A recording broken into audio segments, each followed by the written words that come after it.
자, 한 주간의 정치 이슈를 짚어보는 시간, 정치인사이드 이어갑니다. 오늘은 부경대학교 차재권 교수와 함께하죠. 교수님 안녕하세요. 네, 안녕하십니까. 네, 교수님 먼저 국제원자력기구 IAEA 보고서 얘기로 시작하죠. 네. IAEA가 일본의 오염수 해양 방류 계획이 국제안전 기준에 부합하다는 내용의 최종 보고서를 발표했습니다. 네네. 일본 원전 오염수 방류를 사실상 승인했다고 볼 수 있는데 정부는 존중하다는 입장이거든요. 교수님께서는 지금 상황 어떻게 보고 계십니까? 예, 근데 저는 최종 보고서 내용이라는 게 사실상 방류에 따른 해양과 인체에 미치는 영향 효과 이런 것들이 사실 충분히 들어가 있어야 이게 설명이 되는 건데 네. 그런 것들은 없고 실제로 알프스라고 하는 그 저감 시설을 통과한 물이 몇 가지 제한된 안전 기준에 를 통과하느냐라고 네. 하는 대단히 기술적인 그런 보고만 하고 있어서 저는 내용으로는 참 우리가 안전을 확보하는 그런 진중을 거치기는 굉장히 어려운 상황이지 않느냐. 결국은 그렇다면 IAEA가 또 책임을 지고 네.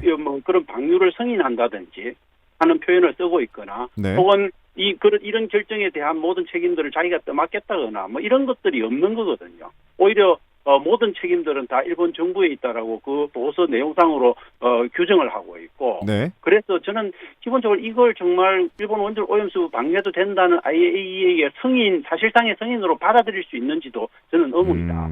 결국은 모든 공을 기술적인 검토만 거치고 모든 공은 일본으로 다시 일본 정부에 넘겨놓은 거다. 문제는 일본 정부가 이걸 갖고 어떻게 결정하느냐의 문제가 남은 부분들이 있는데 네. 저는 이제 그렇게 되면 사실은 우리나라 정부가 그걸 받아서 국민의 입장에서 물어야 되는 것들을 묻고 따져 들어가야 되는데 오히려 이걸 겸허히 수용하겠다, 존중하겠다 이렇게 해버리고 오히려 일본 열린여당인 공명당 같은 경우는 열린여당이니까 당연히 받아들여야 되는데 네. 공명당도 반대를 하고 있는데 우리나라 정부는 오히려 그런 것들을 받아들이고 있는 되게 역설적인 상황들이 일어나서 이게 국민들은 되게 헷갈릴 것 같습니다. 네. 이게 도대체 우리나라 정부가 이게 어느 나라 정부냐라고 하는 근본적인 물음을 안 던질 수 없는 상황인 거죠. 네. 사실상 정말 국민들이 의문이다. 지금 네. 궁금해하는 거는 알프스를 통과해서 나온 시료가 정말 객관적이냐, 신뢰할 만한 거냐 이런 것들을 묻고 싶은 건데 그런 것도 전혀 안 되고 네. 그다음에 그 수많은 핵종들이 다 그럼 검사가 됐냐 이런 것들에 대한 의문들도 여전히 남아 있는데 그런 것도 전혀 풀어주지 못하는 보고서를 왜 받아들이고 존중해야 되는지 저는 이해하기가 어렵습니다. 좋습니다. 국내에서도 이 후쿠시마 오염수 공방이 격화되고 있는데 국민의힘 의원들은 가서 회도 시켜 먹고 김영선 의원은 가서 수도 속에 있는 바닷물을 마셨습니다. 국힘은 먹방, 민주당은 단식과 철야 농성 등 총력전에 나서고 있는데 네. 이 여당과 야당의 공방 어떻게 바라보고 계십니까? 저는 여당도 그렇고 야당도 그렇고 좀 국민들 입장에서 좀 답답하다. 정말 따지고 물어야 되는 그런 정책적인 입장에서 따지고 물어야 되고 되게 좀 첨하게 이렇게 따져야 되는 것들을 안 따지고 네. 국민들한테 보여주기만 자꾸 하고 있는 부분이 있는 거죠. 특히 저는 김영선 의원을 비롯한 그런 국민의힘 의원들이 이렇게 수조에 들어있는 물을 먹는 걸 보고 저는 진짜 아연실색했습니다. 네. 그런데 저만 그런 게 아니고 그걸 지켜보는 수산시장 상인들 표정도 정말 아연실색하는 표정들이 나왔거든요. 아마 네. 국민들도 그런 국민정서상으로 받아들이기 굉장히 어렵습니다. 왜 맞습니다. 그렇게 맞습니다. 해야 될까? 대단히 저는 비이성적이고 굉장히 반이성적인 행위를 어떻게 의원이 그렇게 눈뜨고 할 수 있냐. 이 부분에 대한 전혀 이해가 가지 않는 겁니다. 물론 네. 이제 방류도 안 된 상황인데 그 물을 마신다는 것도 의미도 없을 뿐만 아니라 이런 것들이 전형적인 보여주기 쇼인데 저는 이 쇼를 국민들한테 보여주려고 하는 쇼냐? 저는 그것도 아닌 것 같아요. 네. 오히려 이런 것들이 대통령한테 나 이렇게 열심히 하고 있어 라고 하는 것들을 보여주는 중성경제의 쇼 같이 보이는 느낌이 있더라는 거죠. 네. 그래서 그런 부분들 정말 좀 안타깝다. 실제로 정말 따져야 되는 것들을 국회에서 모여서 네. IAEA 보고서의 어떤 진실성 이런 것들을 따지고 우리가 더 물어야 되는 것들을 여야가 머리를 맞대고 묻는 모습 그 국회를 사실 국민들이 바라는 거거든요. 그렇죠. 결국 네. 피해를 받는 건 국민들이지 않습니까? 그렇죠. 실질적인 피해 지원 대책을 좀 세워야 하는 거 아닌가 싶은데 소통이 꽉 막혀서 대화 가능성이 있을까 싶습니다. 이게 내년 총선도 있기 때문에 더 격화가 되겠죠. 네네, 그렇죠. 이건 총선이기 때문에 이게 에스컬레이터 효과가 날 수밖에 없는 거고요. 지금은 제가 볼 때 어떤 대화의 어떤 물꼬를 트기가 쉽지 않은 상황이다. 쉽지 그건 않다. 이미 대통령실에서부터 시작해가지고 여당의 대표부터 시작해가지고 모든 대화를 차단하는 모든 은행을 하고 있기 때문에 사실 네. 저는 대화를에 물꼬를 트는 거는 거의 불가능에 가깝다라고 봐야 될 것 같습니다. 남은 한 270여일을 아마 이런 상태를 계속 진행되거나 아니면 저는 이게 더 격화될 가능성이 오히려 크다. 그렇게 보고 있기 때문에 국민들 입장에서는 정말 한숨만 절로 나오는 상황일 수밖에 없는 거죠. 네. 그래서 후쿠시마 오염수 문제 자체가 저는 총선의 핵심 이슈로 점점 진화해가면서 격돌의 어떤 정도가 더 세질 수밖에 없는 상황으로 가고 있다. 네. 그렇게 봐야 될 것 같습니다. 자, 일본은 8월 달에 오염수 방류를 계획하고 있다라고 밝혔는데 좀 네네. 계속 지켜보도록 하고요. 이번에는 대통령 이슈로 넘어가 보죠. 네네. 윤석열 정부가 첫 개각을 단행했습니다. 신임 네네. 권익위원장과 부서별 차관들에게 임명장을 수여했는데 개각은 네. 어떻게 보셨습니까?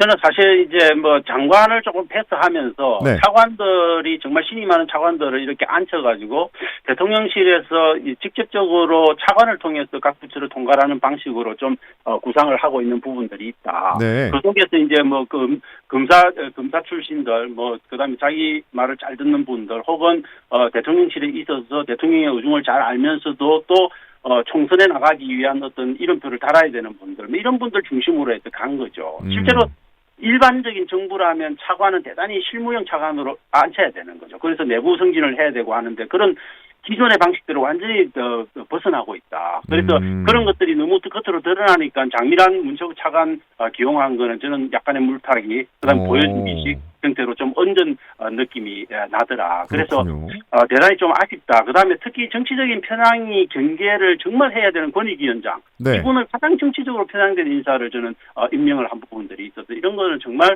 좀 마음이 좀 아프다 이런 생각이 듭니다. 왜냐하면 윤석열 대통령이 지명하신 그 김홍일 신임 권익위원장은 네. 대장동 수사 기록 보면 그게 엄청나게 많이 나오고 있습니다.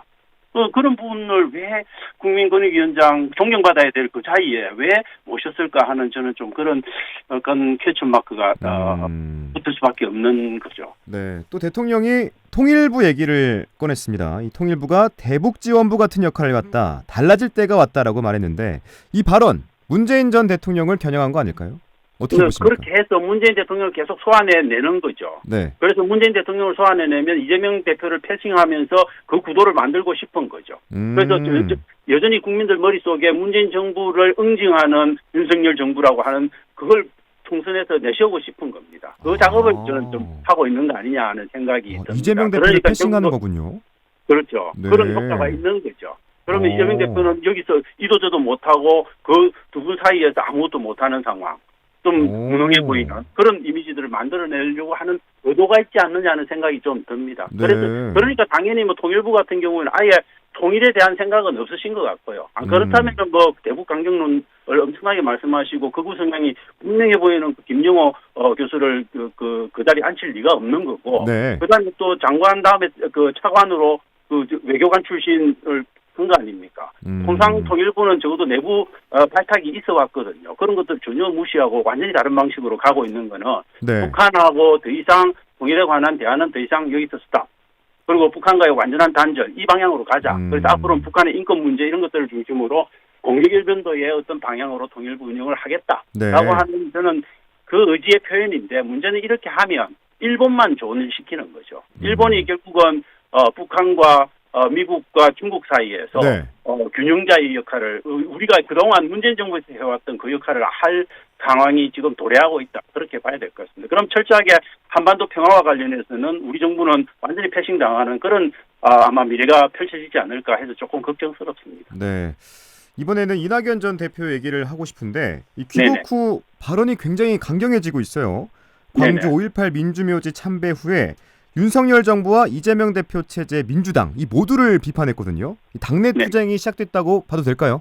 저는 좀 어느 정도 고민을 하고 계신다. 고민하고 계시다. 왜냐하면 이재명 대표를 만나기 전에 문재인 대통령 안 만날 수는 없지만 나가서 근데 탄성 막걸리 마시면서 말씀하시는 거 이런 것들을 봤을 때 네. 저는 전체적으로 총선을 앞두고 자기들 정치 세력의 어떤 기본적인 존재감들을 과시하기 위한 활동들을 하고 계신 거다. 그 발언들을 하고 있는 연장생산에서 이걸 받아들일 수밖에 없는 거다. 그래서 어떤 형태로든 아마 제가 볼 때는 조금 더 이재명 대표를 좀 불편하게 만드는 방향으로 아마 앞으로 은행을 하게 될 가능성이 매우 높지 않을까 싶습니다. 그래서 이재명 대표는 고립시키고 자기가 근데 이 지금 윤석열 정부와의 대립각 속에서 부각될 수 있는 방향으로 아마 끌어가면서 자기 정치 세력의 어떤 존재감들을 키워나갈 그런 심산이 있으신 거 아닌가 하는 오해 아닌 오해가 든다고 봐야 돼요. 네, 이 존재감을 키워내고 있다라고 표현하셨는데 그렇다면 이낙연 전 대표와 이재명 대표가 언제 만날지가 지금 가장 큰 관심사 아닙니까?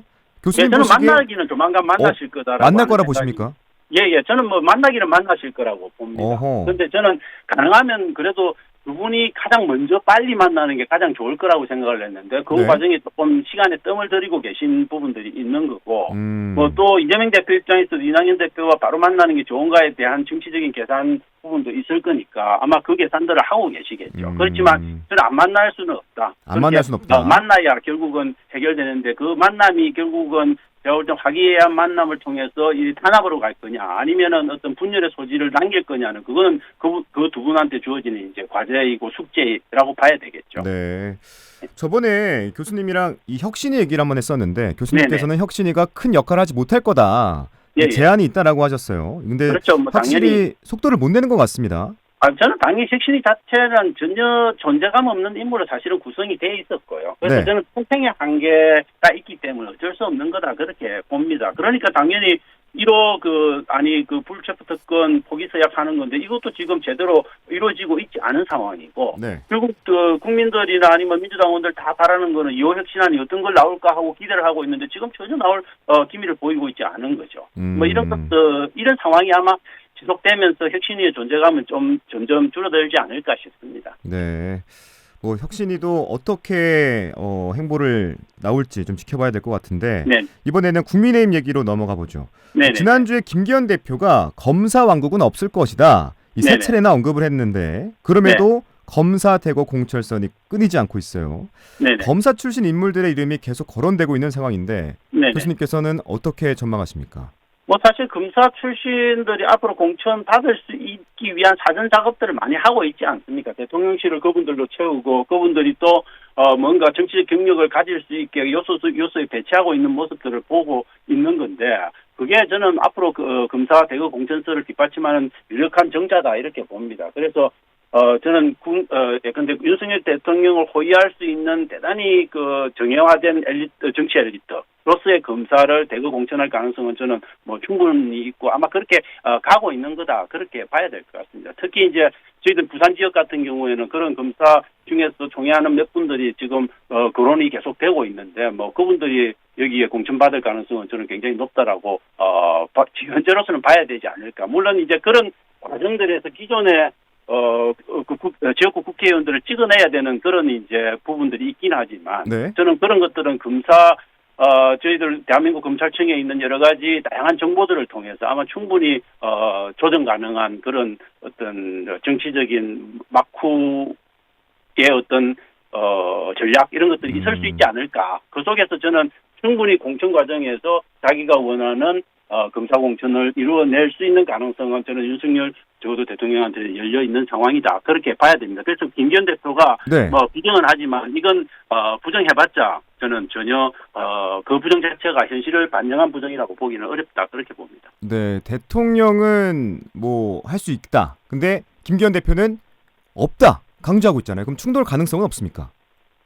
근데 김기현 대표가 그렇게 강단에 있으신 분이면 지금까지 이렇게 안 해오셨을 겁니다. 김기현 대표는 아마 자기 한 몸 챙기기도 힘드신 분일 가능성이 높지 않을까. 그래서 저는 김기현 대표도 어떻게 보면 민주당 혁신이처럼 태생의 한계를 가지신 분이기 때문에 네. 저는 결국은 나중에 김기현 대표의 여러 가지 성정이나 지금까지 뭐 해왔던 어떤 정치적인 그런 노정을 봤을 때, 여정을 봤을 때 저는 윤석열 대통령에게 굉장히 이렇게 복종할 가능성이 높다. 그래서 결국은 검사 공천이라고 하는 윤석열 대통령의 최종적인 목표에 손을 들어줄 가능성이 있지 않을까 싶습니다. 물론 이제 이분이 좀 더 큰 대권의 꿈을 꾸거나 뭐 이런 부분에서 자기 욕심을 키우실 분이라면 네. 뭔가 마지막에 틀어지고 근데 김무성 대표가 했던 것처럼 옥새를 갖고 나를 수도 있겠죠. 도망갈 수도 있겠지만 그런 정도의 강단을 가지신 분은 저는 아니다라고 생각을 합니다. 네, 오늘은 여기까지 듣도록 하겠습니다. 지금까지 부경대학교 차재건 교수와 함께했습니다. 교수님 오늘 말씀 고맙습니다. 예, 감사합니다.